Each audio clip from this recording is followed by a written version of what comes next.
Academy for Social Change presents Voter Turnout. If you had to explain how the United States government works to a friend, what would you say? Would you explain how our government is different from a monarchy or a dictatorship? Would you talk about the basic tenets of democracy, namely electing representatives to serve on the behalf of the people? Chances are, you would mention the process of voting. Voting is central to how our government functions. After all, voters decide who the decision makers will be. However, voting itself is a decision that citizens make, contingent on a variety of factors.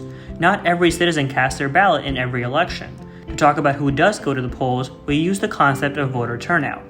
Although turnout can be measured in different ways, ultimately when we talk about voter turnout, we're referring to the number of percentage of eligible voters who show up to vote in a given election. Voter turnout is essentially a fraction that asks what percentage of the whole population we have at the polls. This amount fluctuates in every election for a number of reasons. It is generally agreed that the more voters make their voices heard through the electoral process, the more representative a democracy will be. Unfortunately, the United States has low voter turnout rates when compared to other modern democracies across the globe. Typically, only around 50 to 60% of America's voting age population votes in presidential elections, with even less voting in midterm and primary elections. Many eligible citizens aren't even registered to vote. So why exactly is turnout so low? Although there are many reasons, experts generally point to our voting system, which can be inaccessible for many eligible participants. In many states and localities, restrictive laws exist that suppress voter turnout by making it more difficult to cast a ballot. These laws may require prospective voters to show specified forms of identification at the polls, impose restrictions on how and when to register to vote, and even draw voting districts in ways that ensure that large numbers of votes are wasted. Additionally, Election Day is always held on a Tuesday when many individuals may find it difficult to make it to the polls due to work and childcare responsibilities. Low voter turnout isn't just due to a difficult voting process. Many citizens simply don't care enough to get involved in the political process, a phenomenon known as political apathy.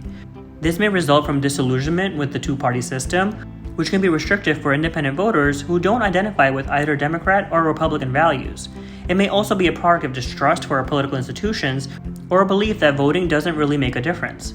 It can be especially easy to believe this because the Electoral College, America's presidential voting system, creates solidly red and blue states like Oklahoma and California, where individual votes don't tend to matter as much.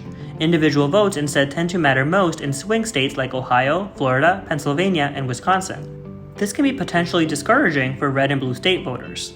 All of these factors can limit a voter's self-efficacy, meaning the voter's perception of their own ability to impact politics.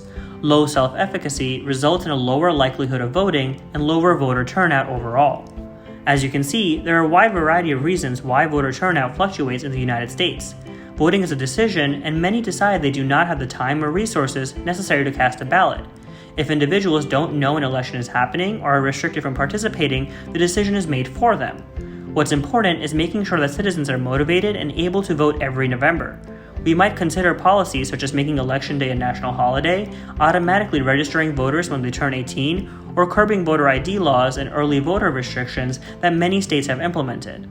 The first thing we can do is talk to friends and family and make sure that they know what's at stake next time they choose not to visit the voting booth. We all have the power not only to make our own voices heard in the political process, but to elevate the voices of others by convincing them to participate with us. Now it's your time to think further. How can we promote greater levels of self-efficacy among our nation's citizens?